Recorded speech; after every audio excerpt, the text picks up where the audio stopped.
Bonsoir à tous, ravi de vous accompagner dans ce nouveau JT sur Monaco Info. Voici les titres de ce jeudi 15 janvier. Le renouveau du marché de la Condamine est en marche. Alors que les travaux de restructuration doivent débuter dans les prochains jours dans la halle, les commerçants ont pris possession de la place d'Armes dans des installations provisoires. Visite de ce nouveau décor dans un instant. La principauté au cœur du dialogue économique international, en marge du World Economic Forum à Davos. La cellule attractivité du gouvernement princier organisera la semaine prochaine un Monaco Day. Ludmila Rakona-Le Goff nous en dira plus sur cette journée d'échange qui réunira décideurs publics, dirigeants économiques et experts internationaux. Dans ce journal, nous suivrons des régatiers en herbe venant du monde entier. Ils s'affrontent et se forment actuellement à l'occasion de la Monaco Optimist Team Race. Le sport pour tous. À Isola 2000, la pratique du ski est accessible aux personnes en situation de handicap grâce à du matériel adapté. Vous en saurez plus dans ce journal. Et puis les artistes du Festival international du cirque de Monte-Carlo et de New Generation mis dans des meilleures conditions pour performer. À quelques heures du coup d'envoi de la 48e édition, nous avons suivi ces petites mains qui font de grandes choses. C'est un lieu convivial de la principauté. Le marché de la Condamine a rouvert ce matin place d'Armes dans sa version temporaire. Comment les commerçants se sont-ils adaptés? Les clients étaient-ils au rendez-vous? Sarah Inkari et Jean-Alexandre Dordet se sont rendus sur place pour le savoir. Regardez. Les voix s'entrecroisent, toutes les odeurs se mélangent. La vie a repris ce matin sur la place d'Armes. Un nouveau décor pour le marché de la Condamine qui sera délocalisé ici pendant 13 mois, le temps de se refaire une beauté. On avait vraiment à cœur de permettre aux commerçants de continuer à pouvoir travailler dans les meilleures conditions possibles et aussi la population de conserver son marché et aussi ce lieu de vie, puisque c'est vrai que c'est un endroit vraiment très très important. Et les habitués prennent leur marque avec plus ou moins de facilité. Non, donnez-moi juste une serviette, c'est pour manger tout de suite. Vous n'avez pas perdu vos repères, ça va? Pas du tout. C'est très bien, ça va très bien. C'est bien foutu. Mes fruits sont là. Et ma pisse à ladière est là aussi. Au total, 10 chalets ont été installés pour la restauration rapide. Ils ont été conçus et loués par la société Wookie Kiosk, basée à Biarritz. Tous les modules sont identiques, mais après il y avait des besoins spécifiques en fonction des restaurateurs. Certains restaurateurs étant plus spécialisés sur des pâtes, d'autres sur du burger ou du japonais. Donc il y avait un agencement différent en fonction des restaurateurs. La plupart sont situés autour de la tente centrale qui accueille notamment le coin du fromager. Pour les professionnels, un seul mot d'ordre, l'adaptabilité. Les frigos sont plus petits, donc on a moins de produits. On a gardé nos produits un peu phares, produits étoiles, et puis à partir de là, on voit ce que les gens demandent et on s'adaptera. Ça fait 3 jours qu'on prépare l'installation. On n'est pas encore tout à fait au point, mais on a fait du mieux qu'on pouvait. Et qu'un peu de chance, on devrait avoir quasiment tout ce qu'on avait auparavant. Sachant que nous, on diminue quand même par 3. Donc on a vraiment serré, on a joué l'optimisation au maximum. Et je pense que ça va être malgré tout une belle opportunité.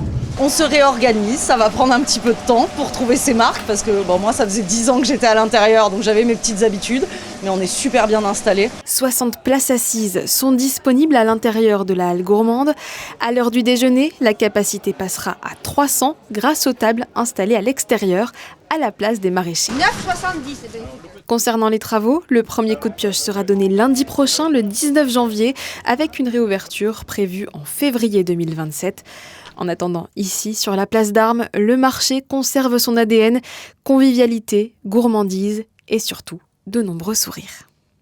Et sachez que samedi, une journée découverte du marché est organisée avec des animations musicales dès 10h. Parlons économie à présent avec ce rendez-vous qui se déroule chaque année à Davos en Suisse, le World Economic Forum. Il réunira des dirigeants du monde entier, du secteur public et privé, mais aussi des chefs d'État, dont le prince Albert II, sur le thème « Un esprit de dialogue ». En marge de ce 56e forum, la cellule attractivité du gouvernement princier organisera le 21 janvier une journée d'échange intitulée Monaco Day. Pour en savoir plus, Ludmila Rakona-Le Goff est avec nous ce soir. Bonsoir.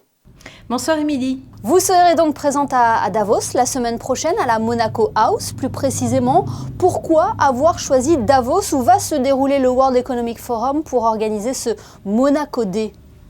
Alors la station de Davos pendant toute la semaine du World Economic Forum, c'est un endroit où se croisent les décideurs, les gens qui réfléchissent aux grands enjeux économiques internationaux.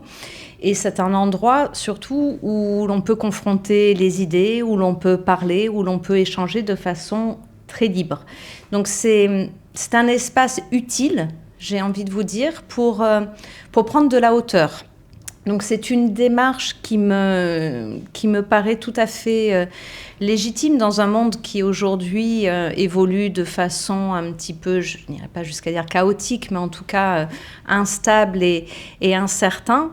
Et il est important pour Monaco de pouvoir être dans cet endroit où se trouvent donc ces personnes qui réfléchissent et qui prennent des décisions à fort enjeu pour pouvoir comprendre, confronter et échanger ce qui bâtit le modèle monégasque. C'est dans cet état d'esprit qu'a été conçu ce Monaco Day. Comment va se dérouler cette journée ? Nous avons 24 speakers internationaux qui seront présents toute la journée de 9h30 à 20h30 autour de 13 ou 14 créneaux d'intervention. À cette occasion, on va parler de modèles économiques, de gouvernance, des signaux positifs, des signaux négatifs, des enjeux et des décisions stratégiques à prendre.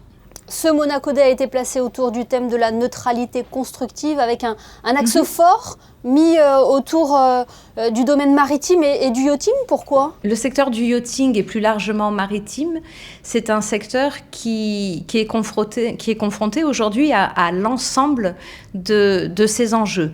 Les enjeux environnementaux, les enjeux réglementaires, une forte pression à bouger, à changer, à se transformer. Donc on a voulu montrer aujourd'hui comment il est possible de répondre à ces deux enjeux au travers de deux panels un petit peu différents. Le premier est porté par des industriels et des acteurs importants du secteur. Nous aurons Aleko Kosciuszko pour la Société des ports de Monaco, nous aurons Bernard d'Alessandri pour le Yacht Club et Per Bjørnsen, qui est le CEO de la société V-Ships, implantée de très longue date à Monaco. Donc là, on va plus parler d'enjeux industriels et de capacité à évoluer face aux nouvelles réglementations et aux normes et aux contraintes qu'impose ce secteur. Le deuxième panel sera plus orienté vers la vision de long terme. C'est la capacité à se projeter et à inventer de nouvelles solutions.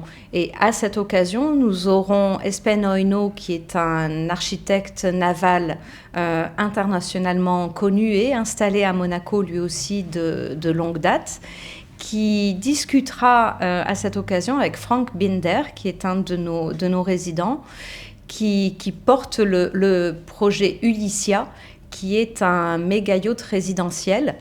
Et donc, tous deux pourront échanger sur cette vision que porte le secteur maritime. On l'entend et on le comprend dans vos propos. Le but, c'est réellement de promouvoir le modèle monégasque tout en profitant de l'occasion pour établir des ponts avec l'international. Hein. Nous avons un modèle qui doit évoluer, qui doit être à l'écoute aussi de ce qui se passe dans le monde, des changements qui interviennent dans le monde.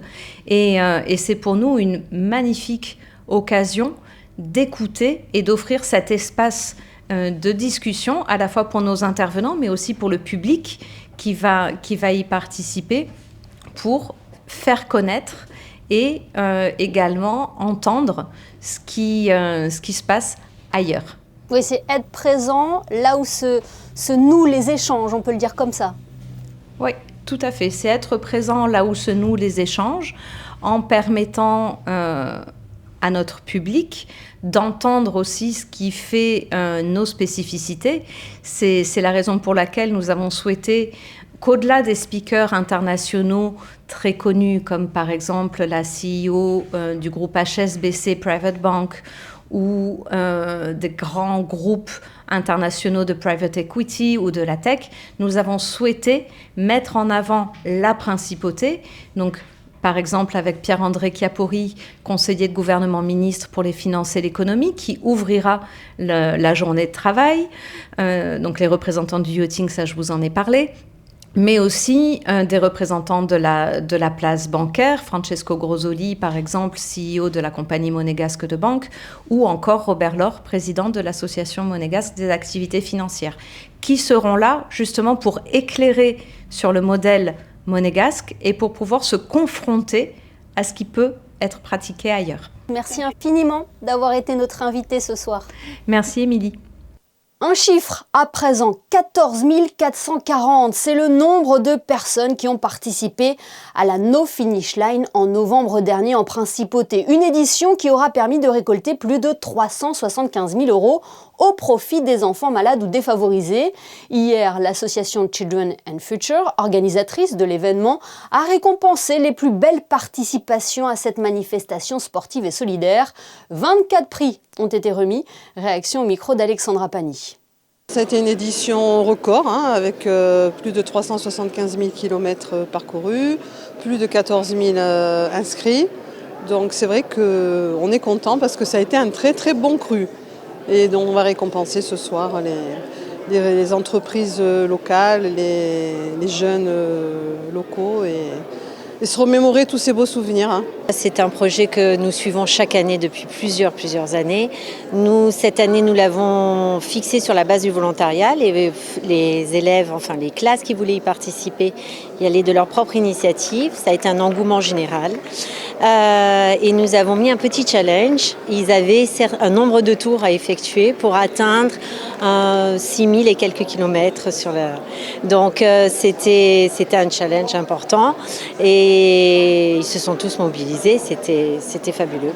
Et ça s'inscrit également dans notre projet d'école sur la santé. Ils sont descendus sur une demi-journée entière. Et nos professeurs de sport sont restés pour les mobiliser toute la semaine. Donc on remercie véritablement l'engagement de nos 2 professeurs de sport parce que grâce à eux, ils ont su encourager cet engouement et amener les enfants à se dépasser. Fin de l'aventure pour Valentin Vachereau au tournoi d'Adélaïde. Le Monégasque s'est incliné en quart de finale en 2-7, 7-6, 6-2 face à l'Espagnol Fokina. Place désormais à l'Open d'Australie pour Valentin Vachereau qui affrontera un joueur issu des qualifications, l'Américain Martin Damm, pour son entrée en lice à Melbourne. En football, l'AS Monaco reçoit Lorient vendredi en ouverture de la 18e journée de Ligue 1. Alors que le club de la Principauté a enregistré un nouveau renfort avec l'arrivée de Wout Fass, il fait face à de nombreuses absences dans le groupe. En conférence de presse, Sébastien Pocognoli a fait part de sa frustration à ce sujet. Il a également évoqué la dynamique actuelle de son équipe 9e de Ligue 1 qui cherche un succès pour se relancer en championnat. Écoutez-le. Je pense que c'est un contexte général. Quand il y a du doute, il peut y avoir des situations de match où on doute et forcément quand on doute, on se retient et c'est pas forcément bon dans certains duels. Parfois c'est un manque de coffre physique qui fait perdre la lucidité, on en avait déjà parlé. Après je pense qu'il y a aussi une inconstance dans tout cette année.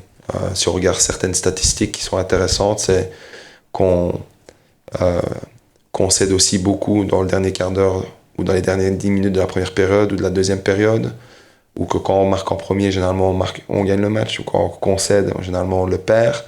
Donc c'est aussi des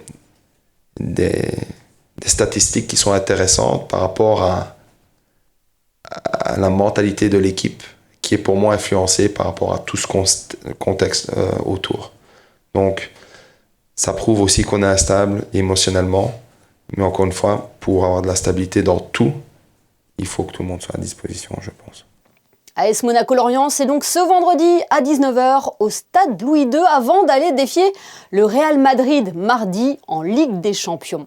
Partons en mer avec la Monaco Optimist Team Race. Cet événement rassemble la nouvelle génération de régatiers. Ils sont venus du monde entier pour s'affronter mais aussi se former à une discipline très exigeante. Le reportage de Vanessa Dessy sur des images de Sylvain Péroumal.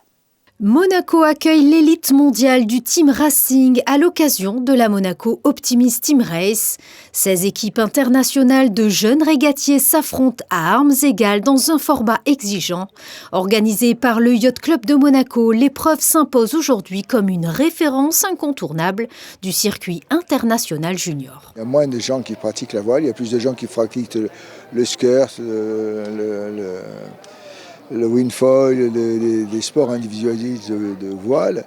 Et on est en pleine évolution et donc il faut maintenir cette voie qui est une voie du yachting et qui est finalement, on pense, faire des yachtmen de demain. Et je pense que c'est vraiment important, c'est tout à fait dans la tradition et dans l'ADN de notre club. Et pour nous, cette compétition est importante. Elle est importante d'abord pour les raisons que je viens d'évoquer, mais elle est aussi importante parce que c'est la seule ou une des rares compétitions, une rare régate qui se court en team. Remporter le maximum de rencontres pour afficher son équipe en haut du tableau s'inscrit comme l'objectif commun de tous les compétiteurs. Les équipes s'apprêtent donc à en découdre.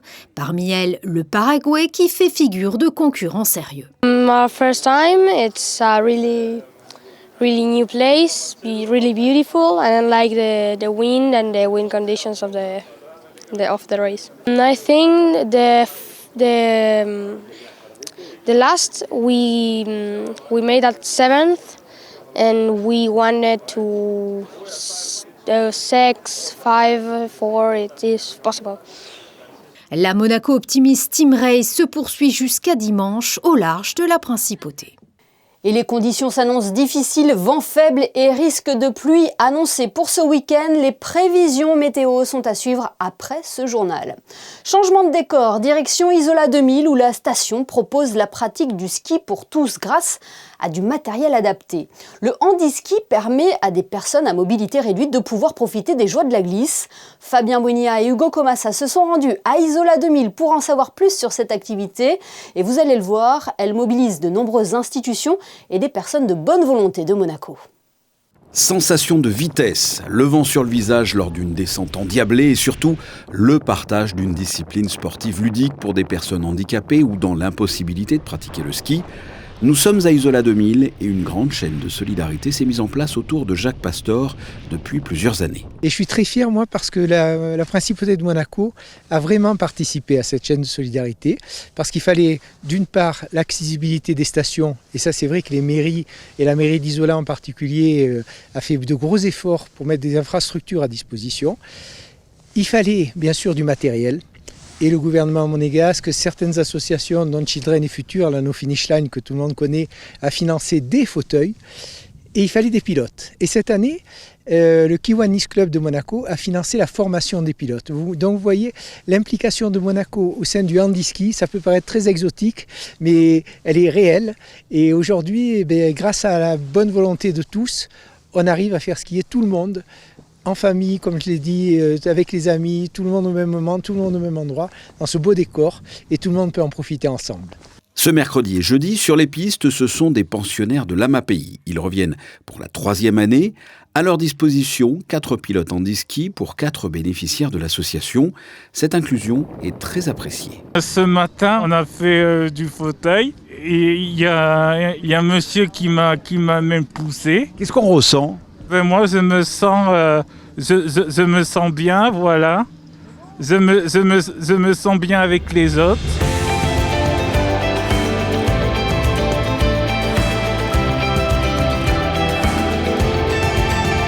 On a organisé au sein de la MAPI un séjour adapté pour quelques bénéficiaires de la MAPI, découvrir l'environnement montagne, au sein de la station d'Isola 2000 qu'on remercie en l'occurrence, mais surtout avec toute l'équipe que Jacques Pastor a réussi à réunir, à savoir des pilotes qui bénévolement participent à cette activité aujourd'hui. L'objectif, c'est de permettre aux bénéficiaires de l'association MAPI de pratiquer le ski, mais sous une forme un petit peu différente. Et qu'est-ce qu'ils ressentent les membres là qu'on voit en plus derrière nous là?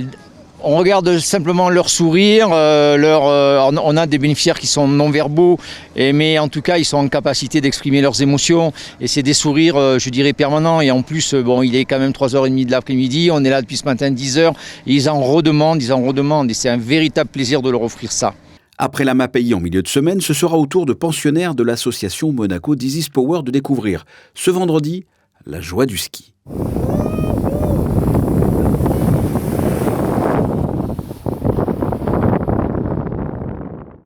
Depuis le début de la semaine, nous vous faisons vivre le Festival international du cirque de Monte-Carlo de l'intérieur. À quelques heures de son lancement officiel, coup de projecteur ce soir sur ceux qui prennent soin des artistes, qu'il s'agisse de leur forme physique ou de leur papille. C'est un reportage de Patricia Navarro, Camille Caloni et Alexandra Paolini. Les artistes de cirque livrent tous des prestations qui demandent beaucoup d'engagement, de créativité et où leur forme physique requiert des entraînements rigoureux et réguliers. Pour veiller sur ces corps mis à rude épreuve, un homme se tient prêt tout au long du festival. À l'abri des regards, dans un petit espace situé à proximité de la piste, l'ostéopathe du festival observe et surtout se tient à la disposition de tous les performeurs. Un dos bloqué, une épaule douloureuse, une chute malheureuse, Guy répare, soulage et rééquilibre. Mon travail ici est à la fois préventif et curatif en ostéopathie, en collaboration avec le docteur Fenouillet, le médecin du festival. Les artistes peuvent venir me voir à n'importe quel moment, toute la journée, ils peuvent revenir autant de fois qu'ils veulent. Les soins sont totalement gratuits. On fait un suivi sur le long terme pendant toute la durée du festival. Donc ils peuvent venir une fois pour régler un petit problème de mobilité corporelle, ou alors si c'est des problématiques plus difficiles avec souvent de l'émotion et du stress parce que c'est un festival exigeant. On va aller travailler sur le maintien et l'amélioration de l'équilibre global et spécifique des structures du corps. C'est le travail de l'ostéopathe et donc on va leur permettre d'être au mieux dans leur équilibre pour être le plus efficace et le plus efficient sur la piste du festival. Prendre soin du corps, c'est aussi nourrir l'énergie. Et pour cela, direction les cuisines du festival. Midi et soir, Noureddine, le chef, veille sur une autre forme d'équilibre, celui de l'assiette. Les repas doivent être généreux, savoureux, adaptés à l'effort et pensés pour des artistes venus du monde entier. It's perfect and it's delicious. Yeah, it's perfect. Most of the same from our country and yeah. What's all we need? It's good, it's tasty. We love it. That's very good, very, very good. All people make very good with heart. You know, that is very good to eat from all people, very happy. Every year is very good. And very good people to make. Voilà, bon appétit. Et chaque jour, ce sont en moyenne 300 repas que doit préparer le chef des cuisines avec vue sur mer. Lui qui, le reste de l'année, travaille auprès du cirque CNI en Suisse, mais qui répond toujours présent pour le festival depuis 28 ans. Bienvenue chez moi. Chaque année, on donne quelque chose de plus pour les artistes. Il y en a des artistes qui ne mangent pas comme les autres. Il y en a les végétariens, il y en a qui mangent cette viande, cette là, des œufs, le riz, des pommes de terre. Parce qu'il y a plusieurs cultures, je dois respecter toutes les cultures et tout le monde. Il y en a plein de plats. J'ai 340 plats dans la tête. Et chaque jour, je fais. Maintenant, je fais 2-3 plats pour le midi. Le soir, j'ai 2. Et demain, encore. Et ça change tout de suite. Et chaque vendredi, j'ai des couscous pour les gens. Objectif, redonner des forces, réconforter, créer un moment de pause dans des journées rythmées par les répétitions et le stress de la représentation. Voilà des artistes mis dans les meilleures conditions pour performer à partir de demain sous le chapiteau de Fontvieille. Ce journal est à présent terminé. Merci de nous avoir suivis. Dans quelques instants, les prévisions météo qui s'annoncent quelque peu perturbées, suivies du magazine Rencontre avec pour invité le directeur général du Yacht Club de Monaco, Bernard d'Alessandri. On se quitte avec les photos de Stéphane Dana qui a souhaité mettre en valeur ce soir la réouverture du marché de la Condamine. Demain, vous retrouverez Sarah Inkari à la présentation de votre JT. Excellente fin de semaine à tous sur Monaco Info.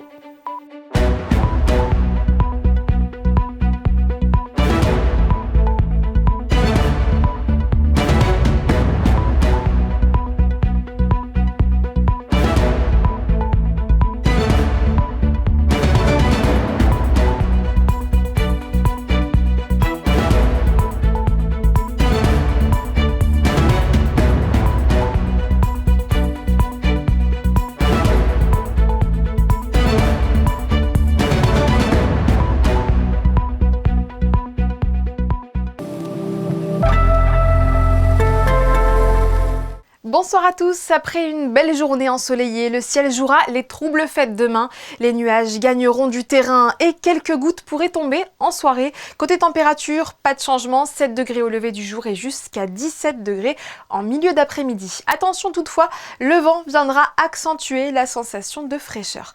Avant de vous quitter, un coup d'œil sur le calendrier. Ce vendredi, nous fêterons les Marcel, un prénom hérité du dieu romain de la guerre, Mars. Excellente soirée avec nous sur Monaco Info.